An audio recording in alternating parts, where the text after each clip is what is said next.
Wisconsin school teacher's disappearance follows relationship conflict.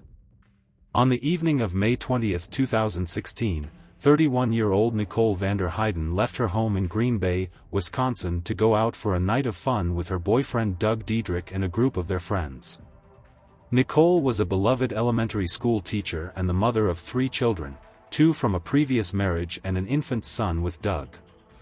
The couple's relationship had been somewhat rocky in the months since the birth of their child, but they were hoping for a night of carefree entertainment to take their minds off the stresses of parenthood.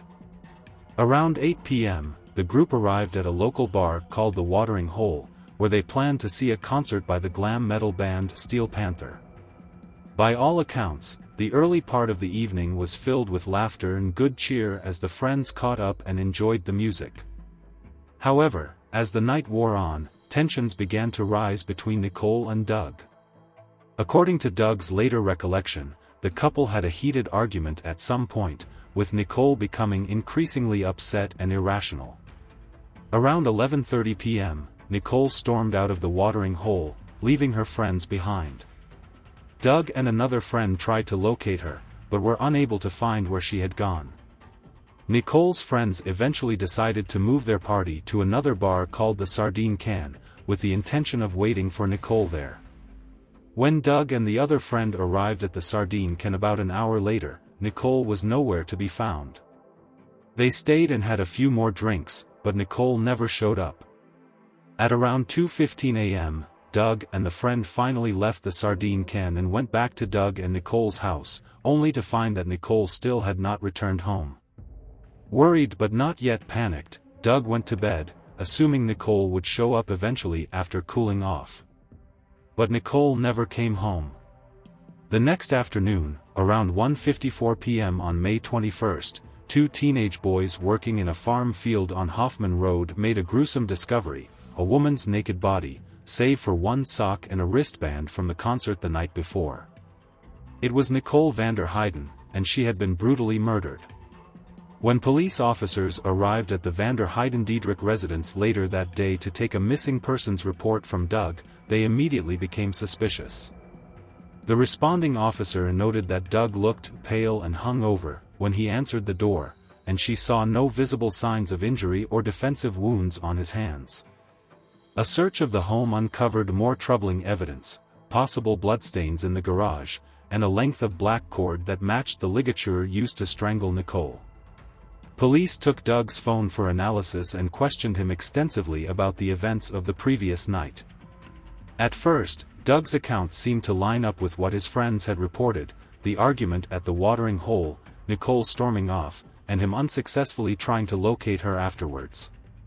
However, the officers also probed Doug about the state of his relationship with Nicole, and he acknowledged that they had been going through a rough patch since the birth of their son. Nicole's mother, Victoria Meyer, also provided information that raised more red flags. She told police that Nicole had confided in her about concerns over Doug's alleged drug use and controlling behavior. Victoria said Nicole had once told her that Doug had been physically abusive, though Nicole later retracted that claim. With all the circumstantial evidence pointing towards Doug, the police placed him under arrest on suspicion of Nicole's murder. However, the case soon took an unexpected turn when the forensic analysis started coming back. Contrary to the officers' expectations, Doug's DNA did not match the blood evidence found at the crime scene. Even more significantly, the data from Nicole's Fitbit activity tracker directly contradicted the timeline of events described by Doug.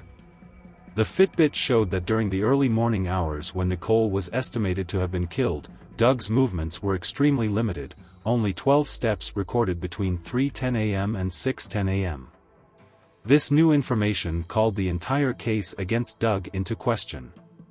If he truly was the murderer, the Fitbit data suggested his involvement must have been minimal at best. Investigators were back to square one, realizing they had jumped to conclusions about Doug's guilt. As they continued to delve into the evidence, a new suspect began to emerge: 35-year-old George Stephen Birch, a man with a long and violent criminal history who had recently moved to the Green Bay area from Virginia. Birch's connection to the case was uncovered through painstaking forensic work, including a match of his DNA to a sample found on one of Nicole's socks. According to Birch's eventual confession, he had been at a different bar called Richard Cranium's on the night of May 20th, when he noticed an attractive blonde woman, Nicole, and struck up a conversation with her. Birch claimed that after some flirtatious banter and light physical contact, he and Nicole left the bar together and drove to her house, intending to have sex. However, Birch said that when they arrived at Nicole's place, they realized her babysitter was still there, so they were unable to go inside. Instead, Birch alleged, the two had consensual sex in his vehicle parked outside Nicole's home. Birch then claimed that as he and Nicole were in the car together afterwards, Nicole's boyfriend Doug suddenly appeared and began violently attacking them. According to Birch's story, Doug knocked him unconscious, and when Birch came to, he found Nicole already dead, with a lot of blood on her. Birch said Doug then forced him at gunpoint to help dispose of Nicole's body, driving it to the remote farm field where it was later discovered. This dramatic narrative, if true, would have exonerated Doug Diedrich and placed the blame squarely on the shoulders of the mysterious George Birch. However, there were several significant holes in Birch's account that raised serious doubts. For one, the physical evidence simply did not align with Birch's claim of being overpowered by Doug, a man several inches shorter and over 100 pounds lighter. Birch was a massive 6 feet 7 inches and 250 pounds, making it highly unlikely he could have been so easily subdued. Additionally, Doug's Fitbit data showed he had barely moved during the critical time frame, contradicting Birch's story of being forced to help dispose of the body. Prosecutors also pointed to Birch's own checkered past as evidence of his capacity for violence.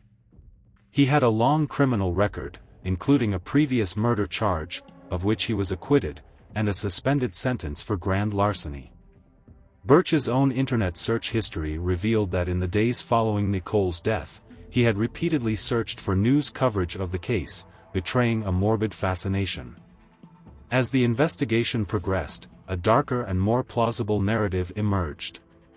The prosecution argued that Birch, not Doug, had encountered Nicole at the bar that night, and that when she refused his sexual advances, he brutally attacked and killed her in a fit of rage. They theorized that Birch then drove Nicole's body to the remote farm field in order to dispose of the evidence and avoid detection. The stage was set for a high-profile trial in March 2018, with the two competing narratives going head-to-head. Birch's defense team maintained that Doug was the true murderer, while the prosecution painted a picture of a calculating, violent predator in Birch. Both sides attempted to poke holes in the other's version of events through witness testimony and forensic analysis. At one dramatic moment during cross-examination, Birch lost his temper when the prosecutor challenged his claim of being forced at gunpoint to help move Nicole's body. The judge had to step in to calm the situation, which many saw as a telling indication of Birch's volatility and potential for violence. After hours of deliberation, the jury ultimately sided with the prosecution, finding George Birch guilty of first-degree intentional homicide. He was sentenced to life in prison without the possibility of parole, a decision the judge described as fitting for the most brutal murder that has ever been committed by one person in the history of Brown County. Birch did appeal the conviction, arguing that his constitutional rights had been violated by the use of his cell phone data as evidence. However, the appeal was rejected in 2021, and his sentence was upheld. In the end, while some questions may never be fully answered, justice was served for Nicole, even if it came at an unimaginable cost.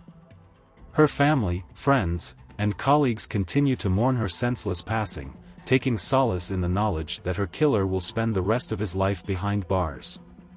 Nicole's story stands as a tragic testament to the importance of cherishing each moment, for life can be cruelly fleeting.